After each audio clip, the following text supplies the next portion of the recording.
काय की आपण नाही केली पाहिजे, आपण आत्महत्या नाही केली पाहिजे. तुम्हाला वाटत असेल आत्महत्या करून तुम्ही सुटला, तर नाही, तुम्ही अडकला. आता तुम्हाला पुनर्जन्म नाही, तुम्हाला मोक्षही नाही, तुम्ही टाकला. मी परमेश्वराच्या प्रचितीला मानतो. बर, मी चमत्काराला मानत नाही. म्हणून मी देवाच्या तोंडी डायलॉग का दिला, जादूटोणा करणाऱ्यांच्या कंबरड्यात लाथा घालीन. आणि लाथाच घातल्या पाहिजे रे. खूप आनंद मिळतो, खरं सांगतो. याच्यासाठी केला होता अट्टाहास. मी कार चालवायला शिकलो नाही. काय सांगता? मला कार चालवता.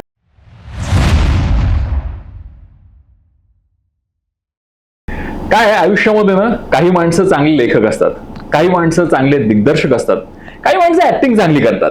पण या सगळ्या बरोबर काही व्यक्तिमत्व अशी असतात जे उत्कृष्ट लेखक असतात, उत्कृष्ट दिग्दर्शक असतात, उत्कृष्ट ऍक्टिंग करत असतात. आणि या सगळ्याच्या पलीकडे ते एक अतिशय चांगलं व्यक्तिमत्व आणि एक माणूस म्हणून चांगले असतात. प्रवीण तरडे आता आपल्या बरोबर आहेत. सर, खूप खूप तुम्ही आमच्यासोबत आलात, त्याबद्दल मनापासून तुमचं धन्यवाद आणि स्वागत आहे आमच्या या अनोख्या पॉडकास्टमध्ये. धन्यवाद. कसे आहात तुम्ही? एकदम. मी सध्या हाऊसफुल आहे. म्हणजे याच सिनेमातला डायलॉग घेतो की अरे आज आत्ता या घडीला कोण आहे आपण कोण आहे मार्केटमध्ये, तर सध्या आपण हाऊसफुल आहे मार्केटमध्ये. क्या बात आहे. हा माणूस सध्या झोपत नाहीये. मला माहित नाही ही एनर्जी नेमकी कुठून आली. अर्थात स्वामींनी एनर्जी दिली असेल.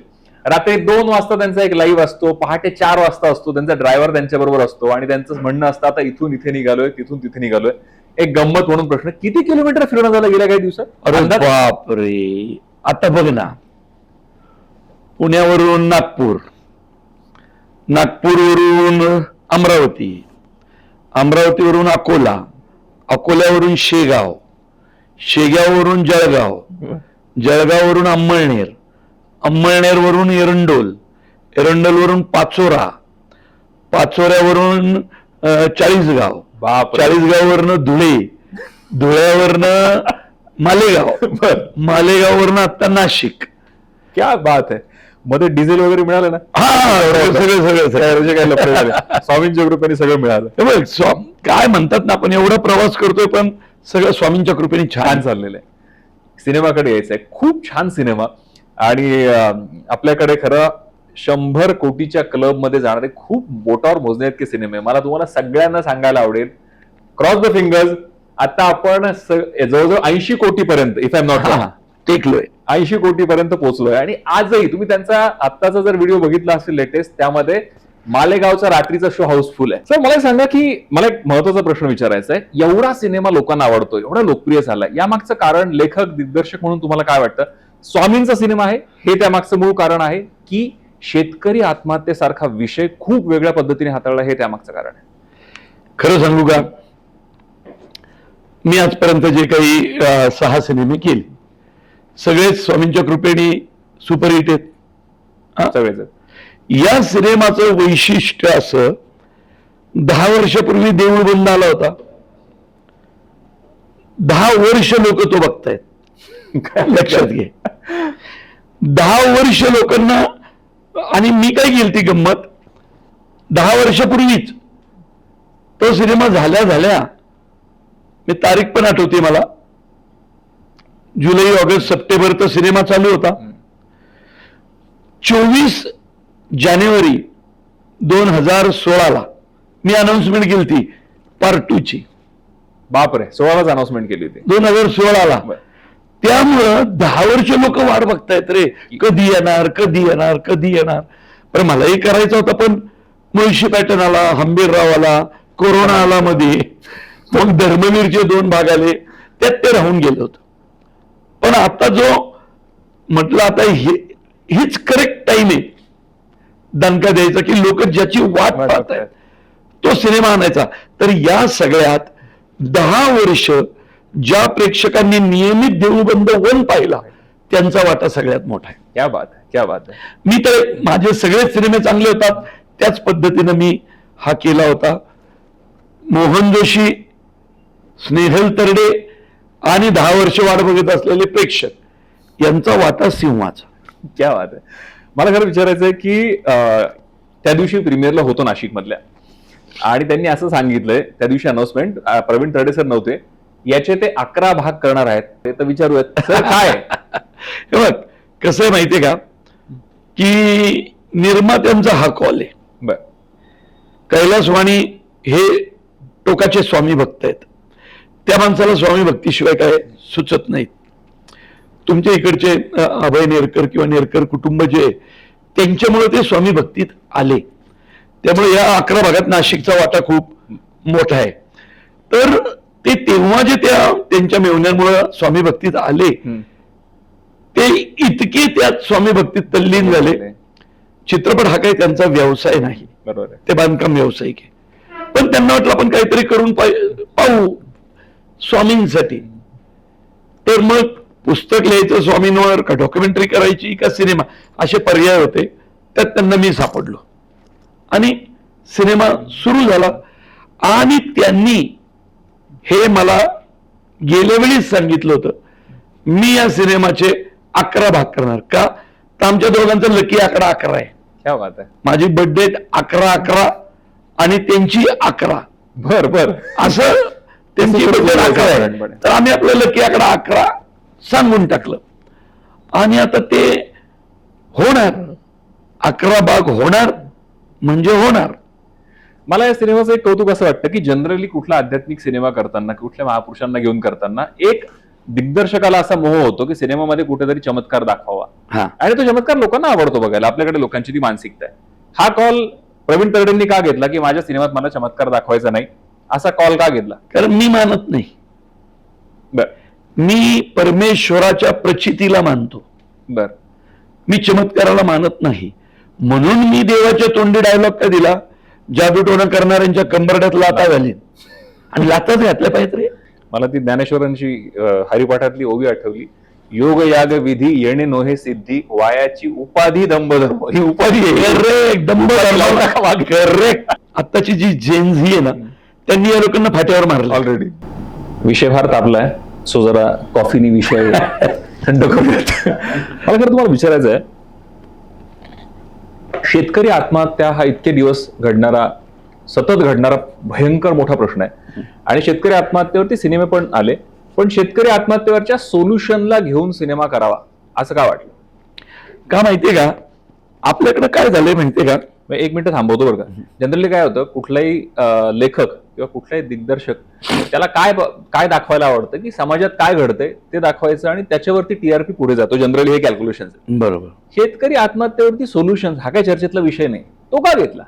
कारण का माहितीये का आपण शेतकऱ्यांच्या आत्महत्येवर फक्त बोलतोय, आंदोलन करतोय, सरकारला शिव्या देतोय, प्रशासनाला देतोय. जर नीट पाहिलं तर जेव्हापासून आत्महत्या आल्या तेव्हापासून प्रत्येक सरकार हे प्रयत्न करतेच ना. म्हणजे आपले पवार साहेब तर शेतकरी आहेत. पवार साहेबांच्या सरकारने किती प्रयत्न केले रे? खूप प्रयत्न केले. पहिली कर्जमाफी त्यांनीच केली. बरोबर. त्यांनी पहिली कर्जमाफी केली. म्हणजे काहीतरी त्यांनी एक प्रयत्न केला की चला आपण कर्जमाफी करून बघू आत्महत्या कमी होत आहेत का. नाही झाल्या. मग काय बाबा त्याच्यानंतर विलासराव देशमुख आले, सुशील कुमार शिंदे आले, पृथ्वीराज बाबा आले, उद्धव ठाकरे साहेब आले, फडणवीस साहेब आले, शिंदे साहेब आले. बरोबर की नाही? मुख्यमंत्री प्रत्येक येत होता तो शेतकऱ्यांसाठी कर्जमाफी काहीतरी करत होता. आत्महत्या थांबतायत का? बरोबर. म्हणजे आत्महत्या नावाच्या आजारावरती आपण वेगवेगळे औषधं देत होतो. गुण येतोय का? नाही. आता गुण येत नाहीये. वर्षानुवर्ष तेच औषध देऊन म्हणजे औषध बदललं पाहिजे. साधा उपाय की नाही? औषध बदललं पाहिजे की नाही? बरोबर.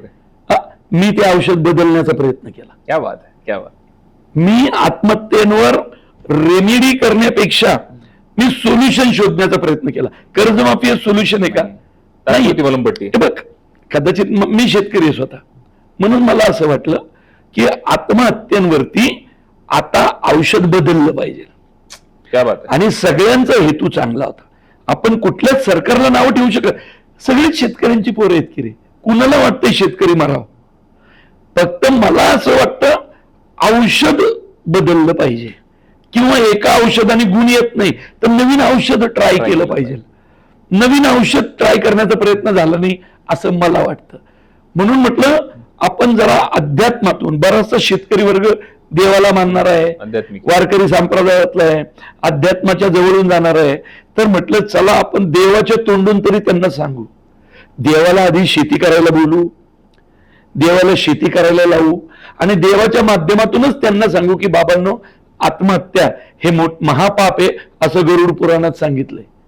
तुम्हाला वाटत असेल आत्महत्या करून तुम्ही सुटला, तर नाही, तुम्ही अडकला.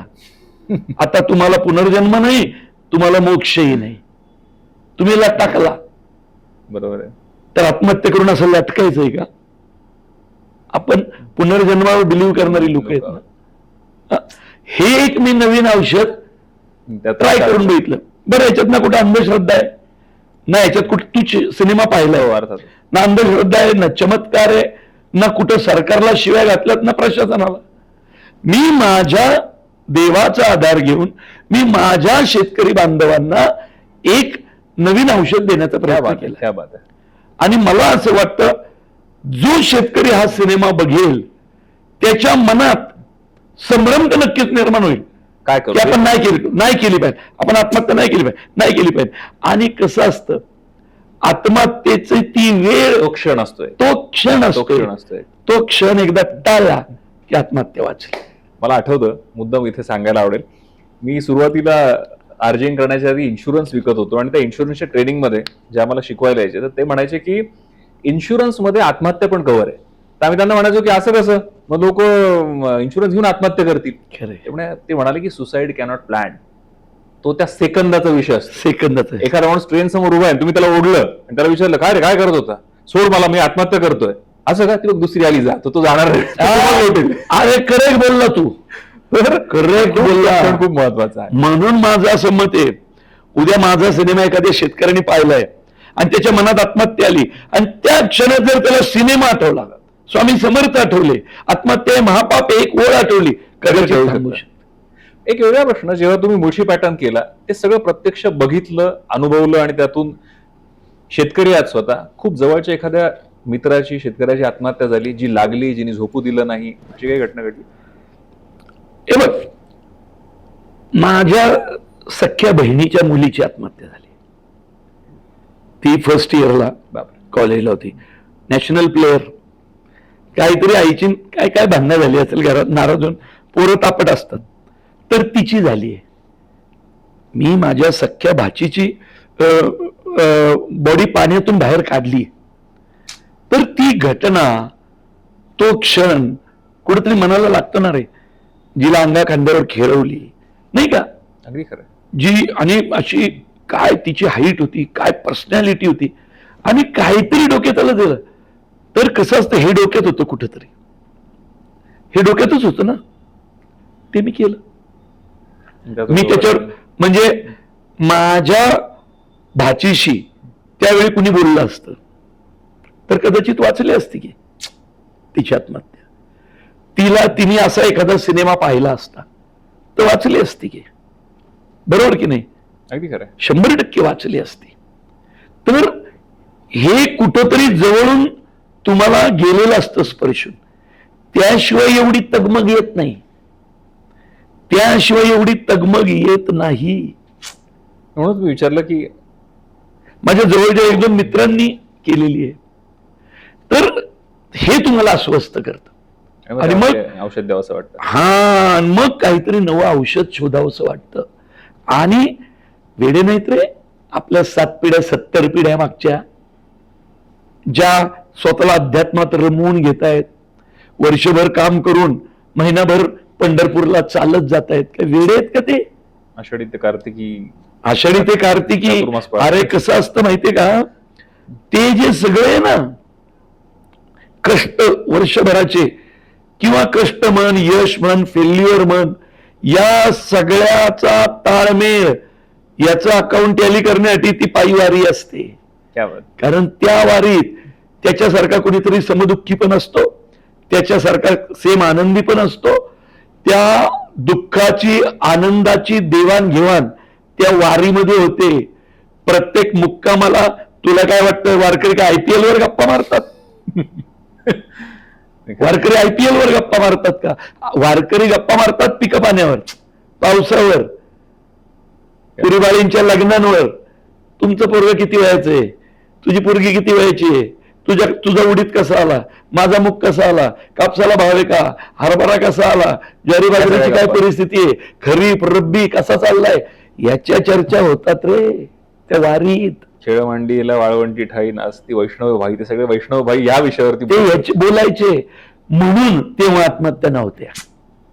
लक्षात घे, ही जी आहे ना अध्यात्माची आपली परंपरा, ही देवाण घेवाण ही कुठंतरी कमी होते, माणूस एकटा पडतो आणि आत्महत्या होते. सिनेमाबद्दल तुम्ही बोलताय, सिनेमातलं महत्वाचं सगळ्यात महत्वाचं कॅरेक्टर जे प्ले केलंय ते आमच्या स्नेहल ताईंनी प्ले केलंय. इतके दिवस इतका मोठा आर्टिस्ट का लपवून ठेवला तुम्ही? याचं पापक क्षालन कसं करायचं? तेव्हा केलं की आता अख्खा महाराष्ट्र तिचं कौतुक करतोय. काय सुंदर काम केलंय त्यांनी. हे बघ, तिथं पण गंमत, एकदम त्या अशा टिपिकल नसतं का गोऱ्या गोमट्या शहरातल्या पोरी इन्फ्लुएन्सर, केवढा आरडा होता, अरे गावाला येऊन बघ, नवऱ्याची आत्महत्या झालेली बाई बोलते कशी, तिच्या बोलण्यात समाजाबद्दल किती राग असतो, किती तिरस्कार असतो, तिला सगळं जग तिचं शत्रू वाटत असतं. तिच्या बोलण्यात एक ऍग्रेशन असतं, तिच्या बोलण्यात एक कटुता असते, तिच्या बोलण्यात एक प्रत्येक जण माझ्या नवऱ्याच्या आत्महत्येला जबाबदार आहे असं म्हणणं असतं, म्हणून ते ऍग्रेशन स्नेहलमध्ये होतं. मला खरं वेगळा प्रश्न विचारायचा आहे. सिनेमातून तुम्ही शेतकऱ्यांना सोल्युशन दिले, पण ज्या प्रकारे काही चळवळी महाराष्ट्रामध्ये उभ्या राहिलेल्या आहेत, नाम फाउंडेशन असेल किंवा इतर चळवळी, तशी काही याच्यातून चळवळ उभी राहील आणि प्रवीण तरडे कदाचित त्याला एक वेगळा मार्ग देऊ शकतील? नाही, हे बघ, मी ना प्युअर सिनेमावाला आहे, बरं, कम्प्लीट कला क्षेत्र आहे. हा. मी जर सिनेमा बरोबर हे करायला लागलो समज, तर माझं सिनेमाकडे दुर्लक्ष होईल. बरं, माझं सिनेमाकडे दुर्लक्ष होईल. सोल्युशन आणि माझं असं म्हणणं आहे, ती संस्था किंवा हे काढून मी जेवढं काम करू नाही शकत तेवढं मी एका सिनेमातून करू शकतो. मग मी सिनेमावर जास्त वेळ दिला, जास्त लोकांपर्यंत पोहोचू शकतो. त्यामुळं मी सिनेमा म्हणून जसं आम्ही पैसे, वाणी साहेबांनी आम्ही म्हटलं, ते पैसे आम्ही सगळे शेतकऱ्यांच्या मुलांच्या शिक्षणासाठी देणार, हे मी करू शकतो. मी प्रत्यक्ष उतरून काम, मी असा सिनेमा बनवला म्हणजे मी हे कामच करतोय ना, ते वेगळ्या अर्थाने एक्झॅक्ट त्या चळवळीसाठी काम करतोय. पुढचा मुळशी पॅटर्न 2 येतोय, त्याच्यातनं तुझं माझं घर महाग का झालं असं आपण जाब विचारणार आहे सिस्टीमला. तुझा माझा महिन्याचा EMI महाग का झाला जाब विचारणार आहे. एवढा सुंदर सिनेमा झाल्यानंतर स्नेहलताईंनी इतकं भन्नाट काम केलं, ते झाल्यानंतर प्रवीण तरडेंनी पहिलं गिफ्ट काय दिलंय त्यांना? अरे गिफ्ट द्यायला वेळ कुठे, कैलासवाणी घेऊन फिरतायत, खानदेश, मराठवाडा, विदर्भ. आपली बायकोला गिफ्ट देऊ कधी, हा माणूस सोडतच नाही मला. बरं, काय देणार आहात गिफ्ट? चला प्रश्न बदलला. जे त्यांना आवडेल. आता काय, तुम्ही अशा स्टेजला तुम्ही गिफ्ट काही देऊ शकता, पण असं गिफ्ट की ते 2 मिनिटं त्यांच्याही डोळ्यात कदाचित आनंदाश्रू येतील की अरे यार. चायला खरं सांगू का, मी एवढं रोमॅन्टिक नाही रे. मी सरप्राईज गिफ्ट दिल तिला, मी तिला काहीच देत नाही, हेच कधी कधी सरप्राईज असतं. पण काय मी देणार रे, मी काय तिला एखादा नवा पिक्चर देईल, बरोबर की नाही? कलाकार. बरं, आता एवढा मोठा रोल दिल्यानंतर अजून मी तिच्यासाठी काय मोठं करणार? मुळशी पॅटर्न मध्ये तर तुला माहितीये सगळेच आपले तुझ्या माझ्यासारखे सांड, तिथं हिरोईनचा पत्ताच नसतो, त्यामुळं कारण मारामाऱ्याच करायच्यात. त्यामुळं आता काय देणार मी गिफ्ट? बघ, तू असं करून ना तिला उगीच आता ती डोक्याला ताप देणार हे बघितलं. शोधून ठेवायचं देईल काय सांगा. त्या चर्चेत नाही आठवलं, पण नंतर आठवलं असं तुम्ही सांगू शकता. एवढी माणसं शोधता कुठून राहतो? तुम्ही नाशिकमध्ये आज आहात म्हणून विचारतो. आमचे अभय नेरकर तुम्ही शोधून काढली, शोधता कुठून तुम्ही सगळे लोक? चांगल्या माणसाला चांगली माणसं. अभय नेरकर पण सहज तुमचं नाव घेत असतात. मला काय म्हणजे काय हे तुमचं सूत्र काय, नातं काय? मी तुला माहितीये का, मी नेहमी म्हणतो अभय नेरकर हा लय म्हणतो ना, खूप मोठा माणूस आहे, मोठा शोधून काढला, सिनेमात काम दिलं. तो ना त्याच्यासारखा मनाने माणूस नाही, एकदम साधा सिंपल माणूस, माणसांवर प्रेम करणारा माणूस, त्याला स्वतःला. आणि सेम मी तसं आहे, माझ्याकडनं माणूस तुटत नाही, कारण मी माणूस सोडतच नाही. आला की पकडला. मी माणसांवर प्रेम करणारा माणूस आहे, कुठलाच माणूस माझ्याकडनं तुटत नाही. बरं, आता या पॉडकास्टच्या माध्यमातून समजा मी असं विचारलं की तुमच्याबद्दलचं तुम्ही ऐकलेलं एखादं रुमर आहे किंवा एखादा गैरसमज आहे जो तुम्हाला फार ऐकायला येतो, या निमित्ताने सांगायचं की बाबांनो माझ्याबद्दलचा हा गैरसमज आहे, असं काही नाहीये, तो काय? सगळ्यांना बहुतांश वेळेला वाटतं अरे आले डेंजर आहे, हात आपट. अरे मी नाही तसा. तुम्ही माझ्या मित्रांना विचाराल, मी लय साधा सिंपल माणूस आहे. अरे कधी कोणाला धुतलंय का धरून जरा फटके ओढले? नाही बाबा, मी असल्या ह्याच्यात काय पडायच्या कॉलेजच्या काळात वगैरे? नाही, ते माझ्या कॉलेज काळातल्या लोकांना विचारतो. मी नाही, शक्यतो नाही पडत. मी असं काही केलेलं नाही. कुठला पुढचा सिनेमाचा विषय जो हाताळायला आवडेल महाराष्ट्राचा आता सगळं एकूण बघता? कुठलाही एखादा विनोदी अंगाने जाणारा सिनेमा आवडेल, एखादा सार्कास्टिक अंगाने जाणारा आवडेल, एखादा महाराष्ट्राच्या प्रश्नांवरती एखादा असा विषय की नाही यार याच्यावर करायचं आता काहीतरी. आता तुम्ही देऊळबंद बद्दल सांगितलंच, मला ना तुम्ही बोललातच. हे बघ, सगळीकडे होर्डिंग लागतात, होर्डिंग. पॉलिटिशियनचे वाढदिवसाच्या शुभेच्छा, आमच्या भाऊला शुभेच्छा, आमच्या दादाला शुभेच्छा, आमच्या अण्णाला शुभेच्छा, जे लागतं बघ. त्याच्यावरती चेहरे लागतात बघ, वेगळे वेगळे वेगळे वेगळे वेगळे वेगळे. कधीतरी असं झोपेत उठून बघ ना, असं दचकायला होतं. तर ना हा खूप मोठा विषय समाजातला, गंभीर विषय. येत्या काळात मी त्याच्यावर खूप मोठा सिनेमा करेल. मी पिक्चरचं नावही सांगतो, त्या पिक्चरचं टायटलच आहे वाढदिवसानिमित्त. मी असा 60-65चा नट शोधतो रे, की जो नट महाराष्ट्राचा चेहरा बनेल. मी खूप डेंजर फिल्म करतोय आणि लोक सुखावणार सगळी. त्यामुळे येत्या काळात ते बाकी देऊळबंद 2, देऊळबंद 3, मुळशी पॅटर्न 2 हे आहेतच पाईपलाईन मध्ये. पण असा एक वेगळा सिनेमा महाराष्ट्राच्या भेटेल नाही, सध्या पहिल्यांदा येणार ते मुळशी पॅटर्न 2 आणि देऊळबंद 3. ह्याच्यात म्हणजे मात्र शंका नाही. आणि मग हा पुढे सिनेमा कदाचित आमच्या भेटीला येऊ शकेल. हा. तुमचं शेड्यूल काय असतं? व्यायाम वगैरे कधी करता? मी रोज 3 ते 4 दुपारी ही माझी व्यायामाची वेळ आहे. पुण्यामध्ये सिंहगड रोडला एक जिम आहे, गोल्ड जिम, आणि MITच्या इकडे एक सुरू झालेली आता. मी माझे व्यायामाचे गुरुजी आहेत महेश भगवणे पाटील आणि श्रीपाद चव्हाण. ह्यांच्याकडे आम्ही व्यायाम करतो. मी, केदार सोमन आणि ते दोघं एकत्र 3 ते 4 व्यायाम. जगात इकडचं तिकडं नाही म्हणजे नाही, सिनेमाच्या काळातच. पण व्यायामाला सुट्टी नाही, ठरलेली वेळ त्यात करा. रोजचा 3 ते 4 व्यायाम, आयुष्यभर निर्व्यसनी. हे आपले काय म्हणतात, ही ठरलेली सूत्र आहेत. रात्रीचं वाचन आणि लिखाण, आणि केदार सोमनला घेऊन गावभर फिरणे, आणि रोज अर्धा तास तरी पिट्याबरोबर गप्पा मारणे. एक 2-3 छोटे छोटे प्रश्न. इतकं तुमचं छान शेड्यूल आहे, हे शेड्यूल कधी नाशिकमध्ये राबवलं जाईल का? नाशिकचे निवासी व्हाल का कधी असं वाटतं? आयुष्यपत मला लय आवडेल. मी अभयनेरकरला बोललो पण होतो. खरं जर पुण्यानंतर कुठल्या शहरात घर घेतलं राहिलो तर ते नाशिक असेल. आम्ही तर बघून पण ठेवलंय काहीतरी. क्या बात. मी नाशिकच्या धार्मिकतेच्या प्रेमात आहे. तुमच्या गंगा आरतीच्या मी प्रेमात आहे. क्या बात. गोदावरीची जी आरती होते, नाही रे, नाही, इतकं सुंदर जगात काही नाही. मी नाशिकला येऊन स्थायिक झालो. मी रोज त्या घाटावर जाऊन आरतीला बसू शकतो. क्या बात. खरं प्रवीण तरडेंचं आयुष्य हे जर एक सिनेमा म्हणून बघितलं तर त्याचा पूर्वकाळ आणि उत्तर काळ यातला कुठला सिनेमाचा भाग प्रवीण तरडेंना जास्त आवडेल? तो काळ जेव्हा कॉलेजला होता, मित्रांबरोबर फिरत होता, हे काहीच नव्हतं, वेगळी एक मजा होती. जुना काळ. पूर्वार्धापेक्षा जास्त. माझ्या आई वडिलांनी ज्या समृद्ध वातावरणात मला वाढवलं, आणि माझी सगळी भावंड, आम्ही बहीण भाऊ लय भारी होतो. म्हणजे आम्ही 3 भाऊ 3 बहिणी, आई वडील 10 खोलीत राहायचो. अरे काय ते, म्हणजे च्या आईला काय ते आयुष्य होतं सुंदर. एक शेवटचा प्रश्न आणि माझं हा संवाद संपवतो. आयुष्यात कुठल्या गोष्टीची खंत राहिली?